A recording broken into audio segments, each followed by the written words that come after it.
Ramanilayam guest ഹൗസിൽ മാധ്യമപ്രവർത്തകർ തന്റെ വഴി തടസ്സപ്പെടുത്തിയെന്ന് തൃശൂർ സിറ്റി പോലീസ് കമ്മീഷണർക്ക് പരാതി നൽകി കേന്ദ്രമന്ത്രി സുരേഷ് ഗോപി. രാമനിലയം ഗസ്റ്റ് ഹൗസിൽ മാധ്യമപ്രവർത്തകർ തന്റെ വഴി തടസ്സപ്പെടുത്തിയതിനാണ് പരാതി. സുരക്ഷാ ഉദ്യോഗസ്ഥരുടെ കൃത്യനിർവഹണം തടസ്സപ്പെടുത്തിയതായും പരാതിയിൽ പറയുന്നു. ഈ വാർത്തയുടെ വിവരങ്ങളുമായി തൃശ്ശൂരിൽ നിന്നും മനോജ് ചേരുന്നുണ്ട്. മനോജ്, എന്താണ് സുരേഷ് ഗോപി തന്റെ പരാതിയിൽ പറയുന്നത്? എന്താണ് പരാതിയുടെ വിശദാംശങ്ങളായി നമുക്കിപ്പോൾ ലഭ്യമായിരിക്കുന്നത്? ഐസക് ജോസ് കഴിഞ്ഞ ദിവസമാണ് ഇത്തരത്തിൽ പരാതി നൽകുന്നത്. തൃശൂർ സിറ്റി പോലീസ് കമ്മീഷണർക്കാണ് കേന്ദ്രമന്ത്രി സുരേഷ് ഗോപി പരാതി നൽകിയിട്ടുള്ളത്.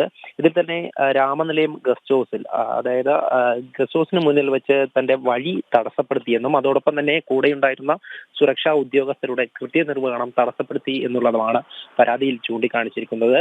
ഇതിൽ തന്നെ കഴിഞ്ഞ ദിവസം നമ്മളെല്ലാം കണ്ടതാണ് ഈ ഒരു പരാതിയിൽ നൽകിയിരിക്കുന്ന വിവരം.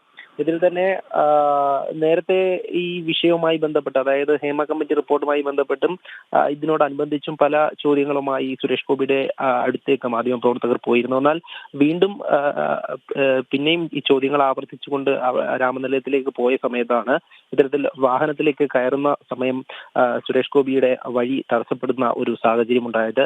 അതിനുശേഷം പിന്നീട് പല ആരോപണങ്ങളും ഉയർന്നിരുന്നു. ഈ ഒരു സാഹചര്യത്തിൽ കൂടിയാണ് കേന്ദ്രമന്ത്രി ഇപ്പോൾ പരാതി നൽകിയിരിക്കുന്നത്. കഴിഞ്ഞ ദിവസം രാത്രി 9 മണിയോടെയാണ് ഈ പരാതി ഇമെയിൽ മുഖാന്തരവും അതോടൊപ്പം തന്നെ ലെറ്റർ ഹെഡ് മുഖാന്തരവും പരാതി നൽകിയിരിക്കുന്നത്. എന്തായാലും ഇതിൽ പ്രാഥമികമായി CCTV ഉൾപ്പെടെ പരിശോധിച്ചുകൊണ്ട് നടപടിക്രമങ്ങൾ ആരംഭിച്ചതായാണ് പോലീസ് നൽകുന്ന വിവരം.